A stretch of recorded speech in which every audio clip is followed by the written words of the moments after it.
Bienvenue dans le podcast de la Fée Résiliente. Ce podcast est là pour parler de résilience, donner des moyens de dépasser les difficultés de la vie. Son contenu, je suis certaine, va vous inspirer, vous motiver pour devenir acteur, actrice de votre vie et ne plus subir, vous encourager à grandir, à évoluer avec plus de clarté.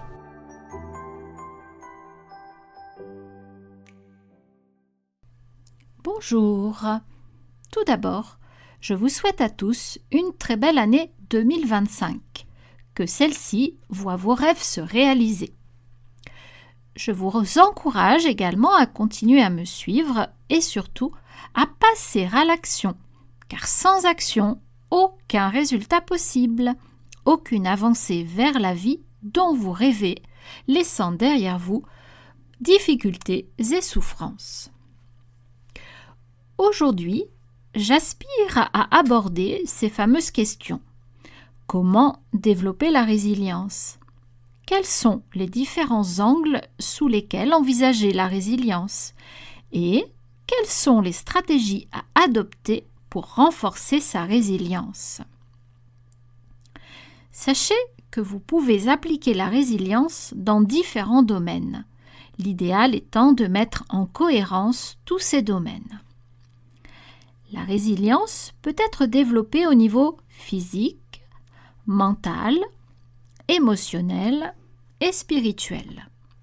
Tout dépend de vos difficultés et ce vers quoi vous souhaitez aller. Je vais passer là en revue les différents domaines et énumérer les différents axes sur lesquels il va falloir travailler. Sachez que je propose des consultations individuelles pour cibler vos objectifs et surtout personnaliser le programme vous permettant de traverser vos obstacles avec aisance. Sur le plan physique, plusieurs points permettent le développement de notre résilience, comme apprendre à être flexible physiquement. Cela passe pour moi par des exercices physiques très simples, adaptés à vos capacités.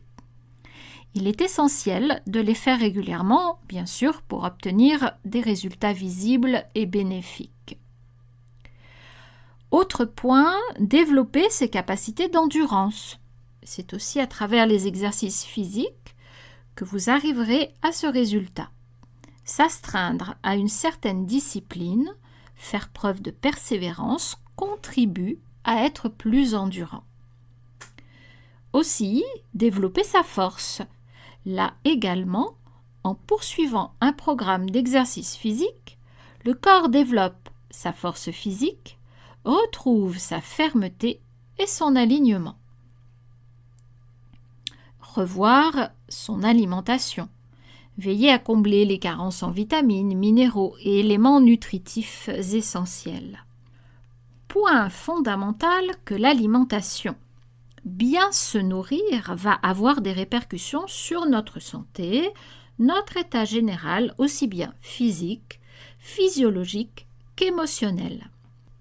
Hippocrate, le père de la médecine, mettait en avant l'importance d'une alimentation saine. Je peux vous dire qu'il avait véritablement raison. Je le constate, si je fais des écarts alimentaires, tout de suite, je me sens moins bien, fatiguée, parfois anxieuse ou irritable. Tout cela parce que certains aliments ne me conviennent pas. J'ai beaucoup étudié la question et ce domaine me passionne. Enfin, dernier point, sur cet aspect physique, prendre du temps pour se reposer, pour récupérer. Abordons maintenant le niveau mental. Vaste sujet que ce mental qui gouverne notre vie et nous fait douter de tout, surtout de nous. Comment développer la résilience dans ce domaine ? Je vous énumère ici plusieurs pistes. Première piste, développer ses capacités d'attention et de concentration. afin d'éviter de se laisser envahir par toute distraction futile et inutile. C'est là être capable de faire une seule chose à la fois en pleine conscience. Deuxième point, intégrer des points de vue multiples. Il est intéressant d'ouvrir son champ d'horizon pour ne pas rester sur un seul avis borné et obtus. Je vous encourage à changer de point de vue pour découvrir d'autres aspects dans vos relations, élargir vos perspectives. Et grâce à ce point, vous pourrez ainsi ajuster vos plans et trouver des solutions novatrices. Troisième point, prendre confiance en soi. Élément délicat et difficile à mettre en place. De nombreux outils concourent à établir petit à petit cette confiance en nous qui nous fait bien souvent tant défaut. Quatrième point, éviter les pièges de la pensée. Cinquième point, contrôler ce qui est contrôlable. Sixième point, analyser la cause des perturbations mentales. Et septième point, s'informer, se former. Je trouve qu'il est important d'enrichir ses connaissances à travers des documentaires, des lectures, des formations sur un sujet qui vous intéresse. Ensuite, le plan émotionnel offre un grand champ d'action possible pour aller vers la sérénité et le mieux-être. Voyons ce que je peux vous proposer dans ce domaine. Tout d'abord, apprendre à s'aimer. Étape très difficile à réaliser seule. Le regard des autres est là, pesant et jugeant bien souvent. Comment s'en défaire ? J'ai mes petits secrets pour se découvrir et revenir à soi afin de découvrir qui nous sommes et comment pouvoir s'aimer. Puis, autre chose, faire preuve d'une certaine souplesse émotionnelle, réguler ses émotions pour ne pas se laisser submerger par elles et envisager une optique plus positive. Autre élément, développer la positive attitude, générer des pensées positives. Le cerveau est malléable. Vous pouvez remplacer vos anciennes croyances par de nouvelles en répétant quotidiennement des affirmations positives. Votre cerveau va alors s'adapter à ces nouvelles croyances que vous avez générées plutôt qu'à celles imposées par les autres.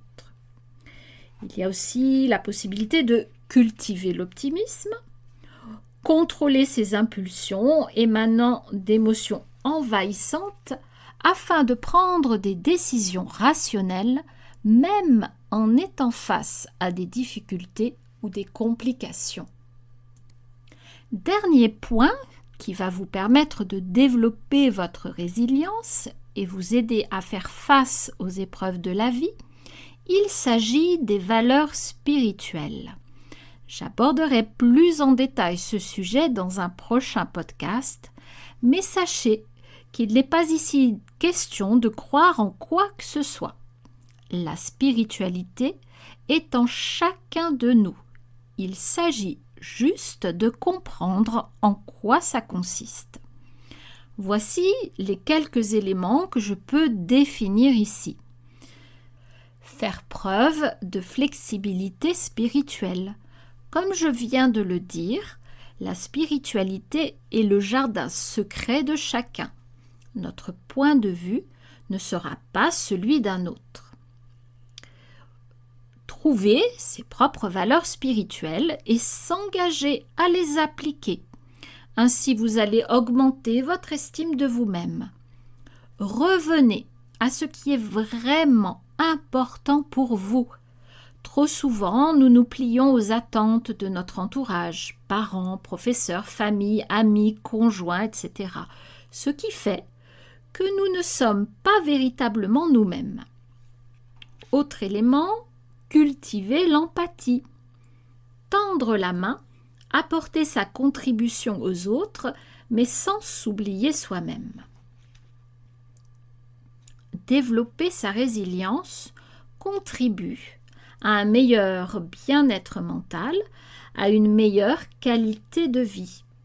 Quoi qu'il en soit, même si le chemin est semé d'embûches, mais que vous souhaitez plus que tout vous en sortir, évoluer, traverser des étapes délicates, gardez espoir. Oui, tout est possible dans une vie. Oubliez le passé et ses mauvais moments. N'essayez pas d'imaginer l'avenir. Nul ne le connaît. Misez aujourd'hui sur vous, vos capacités du moment et soyez persuadés que vous pouvez tout surmonter. J'ai personnellement traversé pas mal d'épreuves et aujourd'hui, je peux affirmer que j'ai réussi à surmonter chaque obstacle avec des hauts et des bas bien sûr. Cela a pris plus ou moins de temps et j'aurais apprécié trouver quelqu'un pour me guider et peut-être me faire gagner un peu de temps. Peu importe, c'était là mon chemin, mais je n'ai jamais perdu espoir de pouvoir un jour vivre comme bon me semble et apprécier chaque moment de cette vie. Cet optimisme est bien présent en moi et je le partage ici à travers mon témoignage relaté dans mes podcasts. N'hésitez pas à les écouter, je suis certaine que certains vous rappelleront des moments vécus. Forcément, tout cela demande de sortir de sa zone de confort.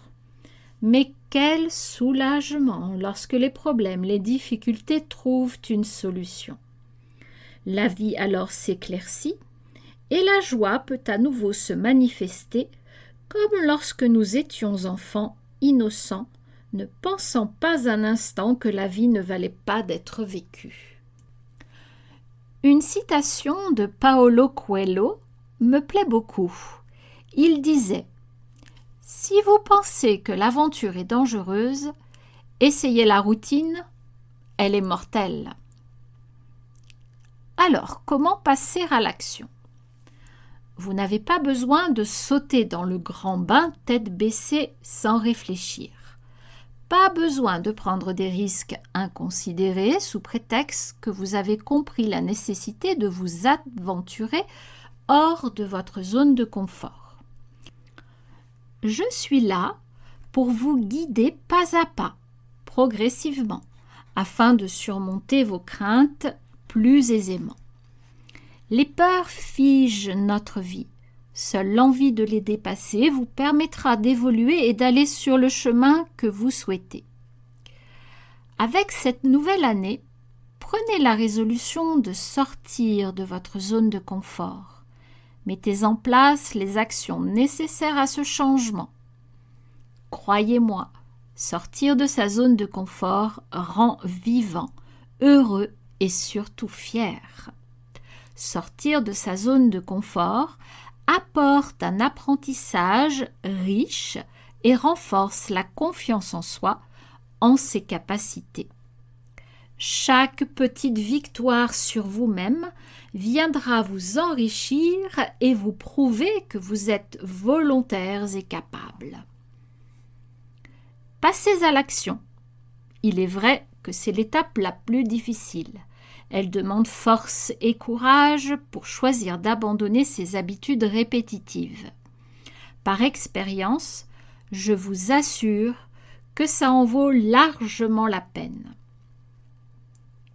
Mes podcasts sont un support, un guide pour vous permettre d'entamer par vous-même un travail sur vous dans le but de dépasser les difficultés de la vie, mais faire appel à une tierce personne pour vous accompagner et vous soutenir dans vos efforts sera une aide précieuse pour avancer sereinement et gagner du temps. Comme je l'ai évoqué dans de précédents podcasts, je suis enseignante de yoga, naturopathe et énergéticienne. Toutes ces disciplines m'ont profondément aidée et je les mets aujourd'hui à votre service. J'exerce ces 3 fonctions conjointement. Elles se complètent magnifiquement et vous évitent également de faire appel à 3 thérapeutes différents. Dans la barre de description, sous ce podcast, vous trouverez mes coordonnées pour me contacter. N'hésitez pas. Je serai heureuse de vous apporter mon aide et mon soutien. Si mes paroles résonnent en vous, si vous vous reconnaissez dans mon témoignage, alors cela signifie que vous êtes au bon endroit. Il n'y a pas de hasard. Je vous encourage à me suivre sur Instagram et Facebook, à vous abonner pour découvrir mon parcours et les outils que j'ai mis en place pour m'en sortir, et surtout pour ne rater aucun épisode. Vous me retrouverez en podcast à peu près tous les 15 jours. Merci d'avoir écouté cet épisode jusqu'au bout. Je suis ravie d'avoir partagé ce moment avec vous. Si vous avez aimé son contenu, merci de liker. Partagez le lien de ce podcast à vos amis, à votre famille. Il peut les intéresser. Et n'hésitez pas à laisser un commentaire, à me faire part de votre impression. Vous pouvez également poser vos questions, j'y répondrai avec grand plaisir. Je vous laisse pour aujourd'hui, vous souhaite une très belle journée et vous dis à bientôt pour un prochain épisode des podcasts de la Fée Résiliente.